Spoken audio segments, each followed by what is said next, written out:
Bonjour et bienvenue à toi dans cette nouvelle vidéo dans laquelle on va voir ensemble les 7 clés du livre Pouvoir illimité de Tony Robbins. Sans aucune hésitation, Pouvoir illimité de Tony Robbins est l'un des meilleurs best-sellers de développement personnel à lire. Et il est normal que tu sois sur cette vidéo à vouloir comprendre les choses qu'il faut retenir de ce livre, puisque après l'avoir lu de nombreuses fois, j'ai toujours le sentiment qu'il faut revenir dessus pour mémoriser les meilleures clés de son livre. Dans cette vidéo, on va voir les 7 meilleures clés que j'ai retenues, en tout cas celles qui me paraissent les plus intéressantes à retenir actuellement, et je t'invite à rester jusqu'à la fin de cette vidéo pour notamment découvrir certaines clés à la fin extraordinaires. La première clé du livre que je retiens de ma lecture, c'est le pouvoir de l'intention. Pour Anthony Robbins, le pouvoir de l'intention est un point très important à ne pas négliger. Projetez-vous dans une vie où vous vivez vos rêves. Imaginez tous les détails et ressentez la joie que cela vous procure de vivre ce que vous êtes en train d'imaginer vivre et ce que vous pensez que vous pouvez vivre. La projection mentale est le premier pas vers la réussite. Je crois que cette clé de pouvoir illimité, quand on la lit dans cet ouvrage-là, on se rend compte que c'est quelque chose qu'on ne travaille pas suffisamment parce qu'on est happé par le quotidien, qu'on va se retrouver encore et encore à penser à ce qu'on doit faire maintenant, demain, etc. Et on ne prend pas forcément le temps de faire un pas de côté pour imaginer ce que l'on doit ou que l'on veut vivre dans notre vie.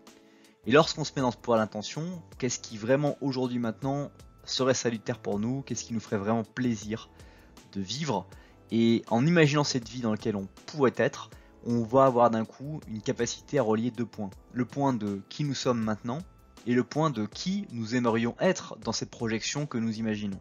Et entre ces deux points, on peut se dire quel est le chemin à parcourir, quelles sont les choses qu'il faudrait faire pour réussir à pouvoir obtenir cette vie de rêve avec cette joie intense que nous pourrions vivre. Autre clé que j'ai retenue de ma lecture de Tony Robbins, c'est l'imitation des mentors. L'une des clés du livre est très forte, c'est l'imitation des mentors. Pour atteindre vos objectifs, trouvez-vous un bon mentor, adoptez son raisonnement, ses habitudes de vie, etc. En gros, imitez-le. Et je crois que c'est quelque chose qui est extrêmement intéressant. Parfois, on a tendance à considérer que copier les autres, c'est négatif. On parle de l'originalité, on parle toujours de l'originalité en contradiction avec l'imitation. La réalité, c'est que nous imitons toujours quelqu'un. Nous sommes toujours la somme d'une imitation de quelqu'un, et notre originalité repose sur l'imitation de différentes personnes qui nous plaisent et qui ne plairaient pas d'autres personnes. Ce qui fait que votre originalité, c'est d'avoir décidé d'imiter plusieurs personnes différentes et d'être le produit de ces imitations que vous êtes. Donc dans tous les cas, vous imitez inconsciemment les autres. Donc pourquoi ne pas le faire consciemment en étudiant des personnes qui vous inspirent dans des domaines qui vous passionnent et dans des environnements que vous adorez fréquenter. Même si ces personnes sont peut-être loin d'être dans vos environnements, ça peut être des personnes que vous voyez à la télévision, sur YouTube, etc. Ou alors des personnes qui sont dans votre environnement très proche. Et même parfois, vous aurez tendance à vous dire, il va voir que je l'imite. Mais la bonne nouvelle, c'est que vous allez aussi lui permettre de devenir plus inspirant, de chercher à catalyser et de partager avec vous des astuces, des techniques que vous n'aurez pas pu accéder s'il n'avait pas vu que vous étiez également inspiré par ce qu'il réalisait.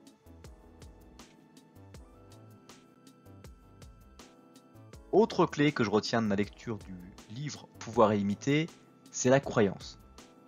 Pour Tony Robbins, les croyances positives mènent toujours vers le succès. Et la cerise sur le gâteau, c'est que nous pouvons les contrôler. Pour réussir, l'auteur conseille de lister 5 croyances qui peuvent vous faire avancer et 5 autres qui vous ont limité vers le passé.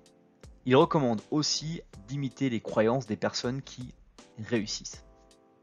On a tous au fond de nous des phrases qui reviennent encore et encore sur ce que nous sommes capables de faire ou sur ce que nous ne sommes pas capables de faire.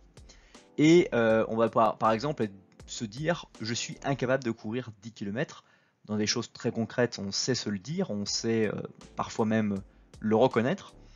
Et sur les choses un peu plus abstraites, les choses sur lesquelles on ne maîtrise pas vraiment ce que l'on fait, on a du mal à se rendre compte de ça. Donc vraiment, quelque chose qui, quel que soit ce que vous vivez, quelle que soit la difficulté et le retard que vous avez par rapport à vos objectifs, en tout cas le point où vous en êtes par rapport à vos objectifs, gardez en tête que vous allez y arriver. Mais pour cela, vous devez nourrir votre réflexion, votre croyance que c'est possible. Parce que si vous continuez à ne pas y croire, comment voudriez-vous que les choses positives se matérialisent dans votre vie? Et par ailleurs, l'une des choses qui va être extrêmement puissante, c'est que les croyances qui vont émerger de tout ça vont venir repousser les croyances limitantes qui vont faire que vous pensez que vous n'êtes peut-être pas à la hauteur. Mais vous n'avez pas à croire que vous devez être à la hauteur maintenant si ce que vous jugez serait le poste que vous occuperiez dans 5-10 ans dans votre vie. Et ça, c'est quelque chose qui est extrêmement intéressant à noter, c'est que parfois, on va se retrouver à avoir des croyances limitantes qui vont être néfastes pour nous. Autre clé que j'ai retenue de ma lecture du livre Pouvoir illimité, c'est la fameuse syntaxe du succès. La syntaxe est tout simplement la façon dont nous ordonnons nos actions. Pour aller vers le succès, il faut avoir une stratégie. En d'autres termes, il faut déterminer la liste des éléments à utiliser dans un certain ordre.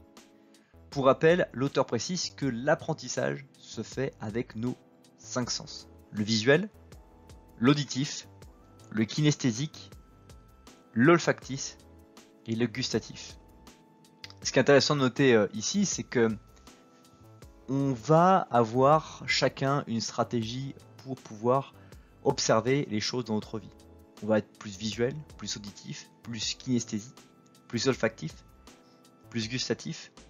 Et ce qui est intéressant, c'est qu'on peut à tout moment améliorer notre capacité à imaginer ce que nous voulons vivre en nous appuyant sur notre domaine de prédilection sur lequel nous avons le plus de force dans notre apprentissage. Notamment, ça peut être pour les personnes visuelles, de visualiser avec beaucoup de détails la vie que vous souhaitez avoir dans 5-10 ans.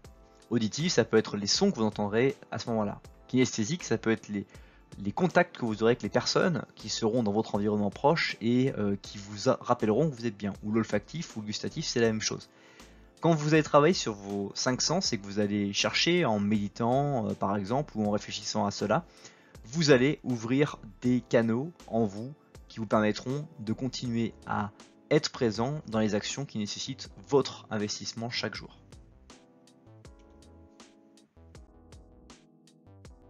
Autre clé que j'ai retenue de ma lecture du livre Pouvoir illimité, c'est que l'énergie est le carburant de l'excellence. Plus le niveau d'énergie est élevé, plus le corps est efficace et plus la personne est en position d'obtenir de bons résultats. Pour Tony Robbins, l'énergie est le carburant de l'excellence. C'est quelque chose aussi qui est extrêmement intéressant. Beaucoup de personnes négligent leur énergie. Ils vont diminuer leur temps de sommeil pensant que c'est quelque chose qui n'est pas important. Alors que le temps de sommeil va augmenter la qualité de votre vie. Parce que beaucoup de personnes pensent que moins dormir va augmenter la quantité de leur vie. Mais qu'en est-il de la qualité? L'objectif, c'est de pouvoir vivre en HD, en qualité haute définition. Et pour vous, le sommeil notamment va être quelque chose qui va être extrêmement important. L'alimentation est quelque chose qui va être extrêmement important également pour votre énergie. Et ensuite, l'exercice physique et l'exercice mental va avoir un pouvoir catalyseur. Évidemment, il y a différentes activités physiques que vous pourrez pratiquer et qui vous permettront de vous ressentir par rapport à votre profil personnel sur mesure, vous permettre de ressentir que vous êtes bien. Donc vous devez chercher ces activités sportives, cette alimentation et ce temps de sommeil qui vous est propre et qui vous permettra d'atteindre vraiment une énergie débordante et une énergie de très grande qualité pour pouvoir impacter les environnements que vous fréquentez. Autre clé que j'ai retenue de ma lecture du livre, Pouvoir illimité, c'est le pouvoir de la précision. Pour l'auteur, voici les règles à suivre. Formuler la demande de façon précise et détaillée, s'adresser à quelqu'un qui peut vous aider, donner à celui à qui s'adresser l'impression qu'il peut apporter quelque chose, et se montrer convaincu pour convaincre, et enfin, demander ce que l'on veut jusqu'à ce que l'on obtienne.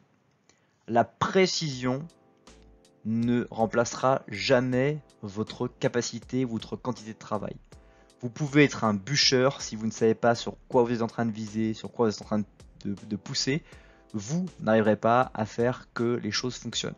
Donc vous devez être précis, savoir exactement ce que vous souhaitez faire, quelle est la démarche de votre action et chercher à venir pousser pour obtenir les résultats sur cette action donnée.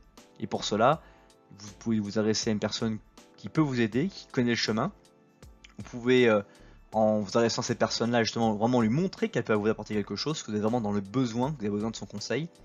Et il faut que vous montriez convaincu pour convaincre. C'est quelque chose de très important, c'est que vous devez être convaincu de la précision que vous cherchez pour convaincre aussi les personnes que vous allez questionner que cela est possible. Et de demander jusqu'à ce que vous obteniez ce que vous voulez par bien tout ce travail de précision et d'accompagnement que vous allez chercher auprès de votre entourage. Autre clé de ma lecture pouvoir limiter et dernière clé de cette vidéo, c'est la magie de la sympathie. La sympathie permet d'entrer dans l'univers de l'autre et de lui faire sentir comme que vous avez des liens communs puissants. Pour établir la communication avec les autres, l'auteur conseille de déterminer notre mode de perception et de communication. Donc la sympathie, c'est quelque chose de très important dans le pouvoir illimité. Donc Tony Robbins, pour reformaliser le contexte dans son livre, il explique que l'un des grands pouvoirs aujourd'hui qui vous rend illimité, c'est le pouvoir de la communication. Et pour communiquer, il faut être deux. Un émetteur, une personne qui parle, un récepteur, une personne qui écoute ou qui reçoit un message. Donc dans la sympathie, on va travailler sur ces dynamiques de relation, de compréhension à l'autre et de se réussir à connecter avec l'autre pour pouvoir échanger des informations, quel que soit le prétexte dans lequel nous sommes. Et c'est exactement ce que l'on voit, c'est que plus vous allez devenir sympathique, plus vous allez créer la sympathie, plus vous allez créer un réseau assez fort et plus vous allez pouvoir, grâce à ce réseau, être plus fort que d'autres organisations qui ont beaucoup moins développé de réseau et donc de relations avec d'autres personnes, ce qui est quelque chose de très important dans ce que vous souhaitez faire dans votre vie. C'est à la fin de cette vidéo, merci beaucoup pour le temps que tu as consacré à la regarder. Je t'invite à lire la description pour aller beaucoup plus loin que cette simple vidéo et puis je t'invite à découvrir également sous la flèche bleue la vidéo qui s'affiche ou à t'abonner à la chaîne YouTube sous la flèche rouge. Merci pour le temps que tu as passé devant cette vidéo. À bientôt.